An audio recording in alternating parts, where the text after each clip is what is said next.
So today on the Frankenstein Brothers, we're gonna show you how to change a tire. Now I know what you're thinking. If you're like me, you're like, dude, I already know how to change a tire. The problem is if you click this video, maybe you don't know how to change a tire. So we're gonna help you. We're gonna break it down to a couple of quick tips, and we're actually gonna change the tire. I'm David, stay tuned.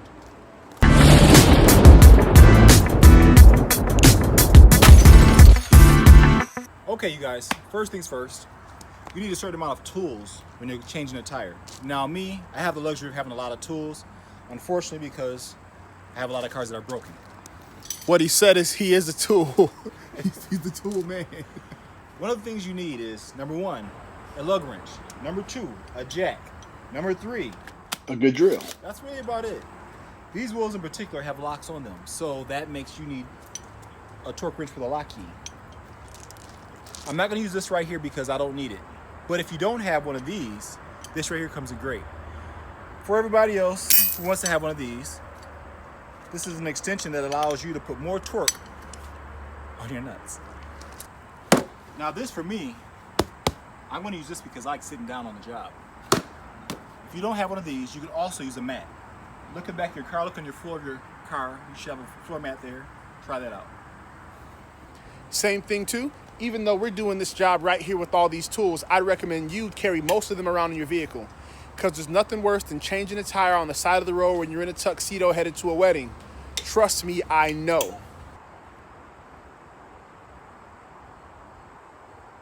Okay, we have the luxury of having a vehicle right here in the driveway.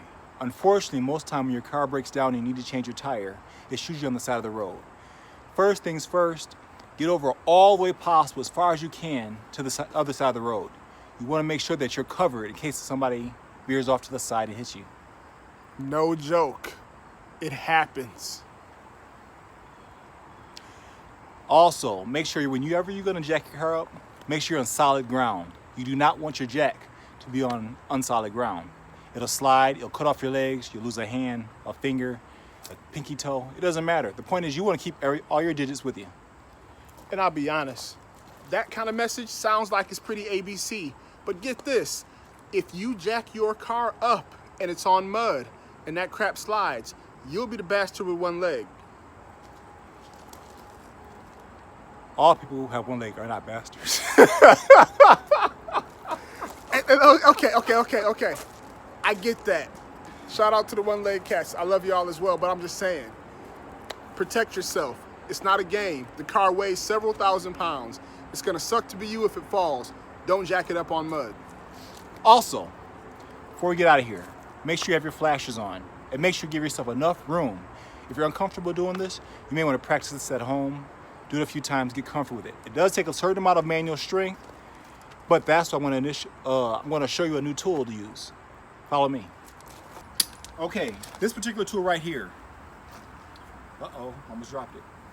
This right here is basically, it compounds your strength. So whenever you put torque on a nut, you have more energy than you normally would.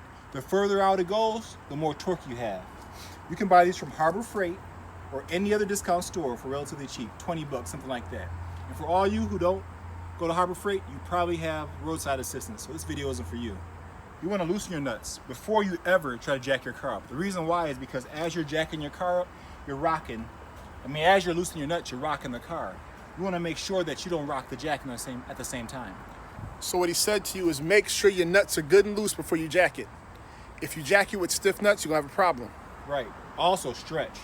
No, but seriously, be very cautious because you don't want to cut off, break anything, you don't want to hurt yourself. You're out here by yourself. Follow me, this. Something else you should see. It'd be nice if I spoke English, huh? When you're jacking your vehicle up, make sure you find a good solid post. You're looking at the frame of the vehicle. You want to make sure you don't do like I did and jack up the body of the car. Back when I was a youngster, my mom got a flat tire. I decided to go and help her change the tire. So I hooked up my dad's jack to the side of his BMW and I jacked it up. And I put a lip about this high on the side of his car. He wasn't very happy about me changing his tire. Look under here.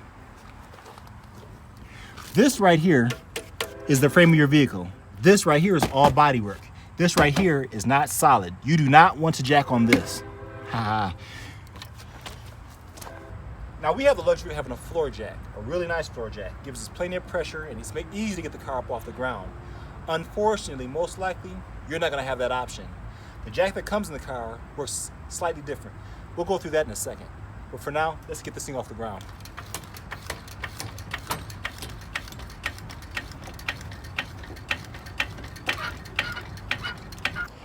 Now this is a very small point, but I think it's worth mentioning. Right now, he loosened up the nuts on the rims. He loosened them up. He didn't take them off yet. When you're jacking up the car, you want to make sure that the nuts are on the vehicle tightly. Why? Because that's the little bit of play that's needed for the vehicle to shift and this thing to fall on your legs. Again, we don't want no oopsies on the legsies.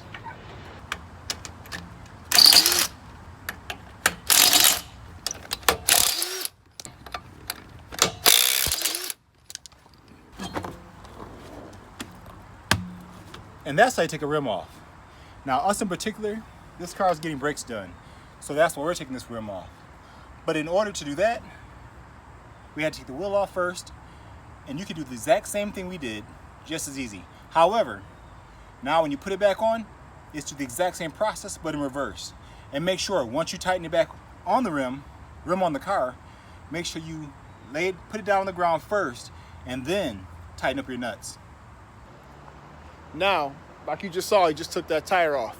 Notice he rolled it to the side and left it standing up, not because the standing up is in the principle. However, he didn't go flinging that bastard because there are weights inside the tires. And if you fling the tire and the weights fall off or get moved or any of that, you'll be wobbling down the street, and that's not what you want. Again, no oopsies on the weight skis. So now what we're gonna do is put the tire back on. It's basically the same process, but just in reverse. We should line up the holes first before we put the wheel on.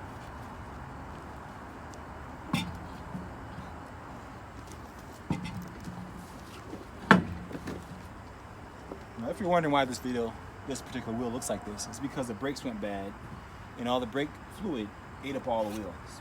Don't put brake fluid on your cars. Bad day. Unless you really don't like somebody. You didn't get that advice from us at all.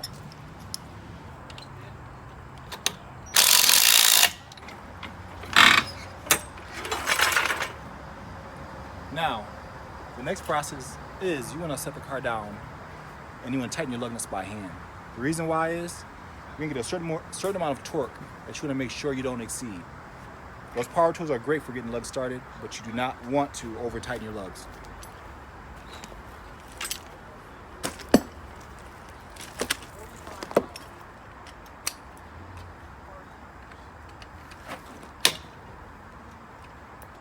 So this was a video on how to change a tire. If you like this video, I would appreciate your comment and simply let me know. If there's something specific that you want to see, let us know that too. We're interested in the feedback. In addition, we have a series called Ask a Car Guy, where you can ask your deepest, darkest, and most amazing questions, car related and other. You can hit us up at thefrankensteinbrothers@gmail.com. Until next time, this has been the Frankenstein Brothers.